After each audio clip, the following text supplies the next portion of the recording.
I can say to my new Samsung Galaxy S25 Ultra, hey, find a keto-friendly restaurant nearby and text it to Beth and Steve. And it does, without me lifting a finger. So I can get in more squats anywhere I can. 1, 2, 3. Will that be cash or credit? Credit. 4. Galaxy S25 Ultra, the AI companion that does the heavy lifting so you can do you. Get yours at Samsung.com. Compatible with select apps. Requires Google Gemini account. Results may vary based on input. Check responses for accuracy. Hey, Fidelity. What's it cost to invest with the Fidelity app? Start with as little as $1 with no account fees or trade commissions on U.S. stocks and ETFs. That's music to my ears. I can only talk. Investing involves risk, including risk of loss. Zero account fees apply to retail brokerage accounts only. Sell order assessment fee not included. A limited number of ETFs are subject to a transaction-based service fee of $100. See full list at fidelity.com/commissions. Fidelity Brokerage Services, LLC, member NYSE, SIPC.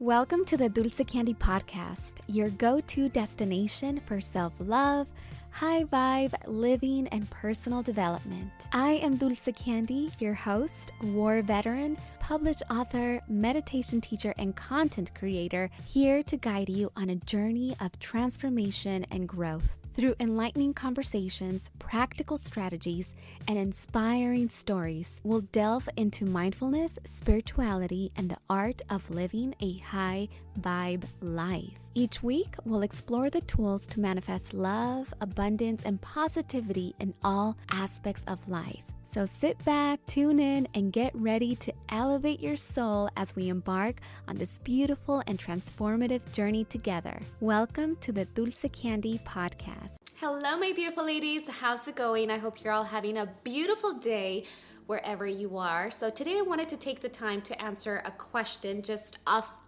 the cuff from my heart that I got on Instagram, right? So you guys asked really great questions. And one of the questions that really stood out was, how do you start your spiritual journey? I want to start mine, but I don't know how, right? So many people are in that same place. You want to start a spiritual journey, but you're like, well, where do I even begin, right?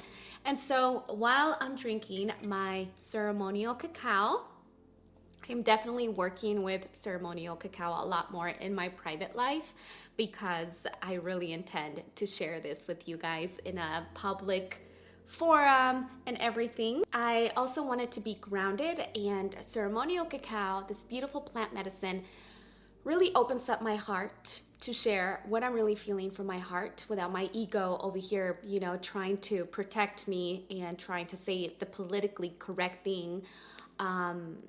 And so cacao really puts my guard down and allows me to open my heart, which is what I want to do, right? With my community, that is what I intend on doing. And so I don't talk a lot about spiritual subjects as much in my channel anymore, because I've really come to understand the bio-individuality of every human and how not one thing is going to fit for every single person, whether it be a diet, a fitness routine, a spiritual life, a religion, an education, so on and so forth, right? Everything is so bio-individual. And so I can only speak from my experience and also from yoga philosophy, right? Yogic philosophy, which is what I study.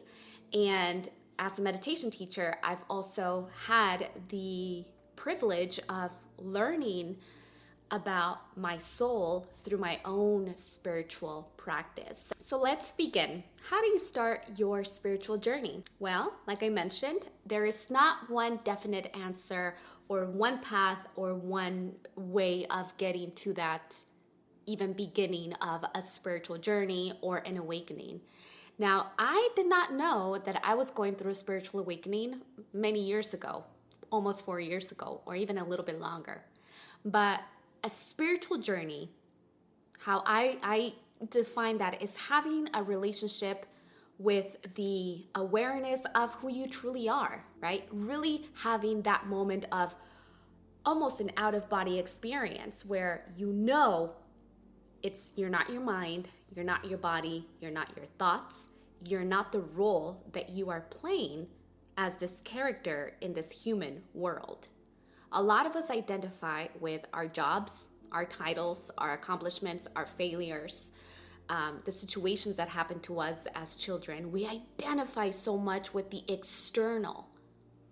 And we almost never get a chance to even have a glimmer of who we truly are. And so through yoga and meditation, I've been able to practice that on my own. And with consistent practice, I've been able to have glimpses of this out-of-body experience of noticing the observer, the person who is, or not the person, but the soul that is watching everything play out.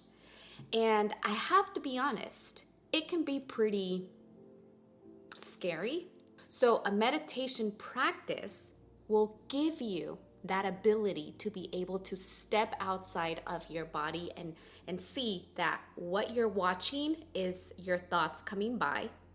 And you have the awareness that these are just thoughts, right? They don't mean anything besides the fact that your brain is just wired to think. But it doesn't mean that's who you are. But a lot of us attach ourselves so drastically to every single thought. If we have a thought in the morning of, I'm not good enough, then we live out our whole life acting like we're not good enough. We believe that we're not good enough simply because of a thought or a circumstance, a situation that happened that led you to believe and to have that thought that you are not good enough. So for me, a spiritual practice and beginning a spiritual practice is meditation. Because in meditation is where you start to become the awareness and the observer of what's actually happening outside of you, in your body and in your mind. I would begin a spiritual journey through sitting down and being quiet and observing what kind of thoughts and emotions are rising up within me. What am I thinking on a day-to-day basis? What am I feeling in this body? And with more consistent practice, you begin to shift away from that identity. Now, I teach mantra meditation, right? So mantra is a sound, and the sounds that I teach are not sounds that actually have a meaning. These are vibrations, right? These are cosmic sounds. And this sound, when you meditate upon this specific sound, or you can meditate on the breath, or on the word Om, or even the word Amen, or love, or peace. When you meditate, you're training your mind to come back and come back and come back to the mantra, because the mind is always going to want to go out here. We're driven by our senses of touch, see, feel, hear, right? All of this is just pulling us out of our body. So with meditation and the mantra, we're bringing it back. With a consistent practice, what happens is that you enter a space, what Deepak Chopra likes to call the gap. You enter a space of silence. And this space, what he calls the gap, is the space between every single thought that we are having. So if we have one thought here and the next thought is right here, and oftentimes they're very, very close, but there's always a sliver of silence, of infinite potential. Anything could happen in between those two thoughts. So the moment that we realize through our meditation practice of like, oh, if I'm not my thoughts, then what am I? Where am I? Where do I reside? If here's a thought, here's another one. Where do I reside? Where is the true self? Where is the real me? And that would be right here.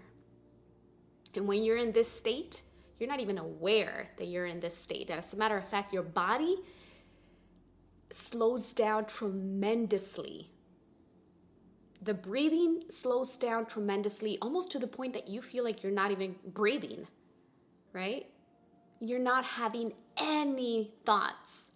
And sometimes it's just a small little time that it happens. But the moment that you realize, oh, I was just in the gap, then you're no longer in there, because now you're thinking and you know that you're not in the gap. And luckily, we are humans and we have the awareness. A dog does not have that ability to ask itself questions, to be the observer. Like, we have that gift as a human to raise our own level of consciousness and to ask ourselves these questions and to be the observer.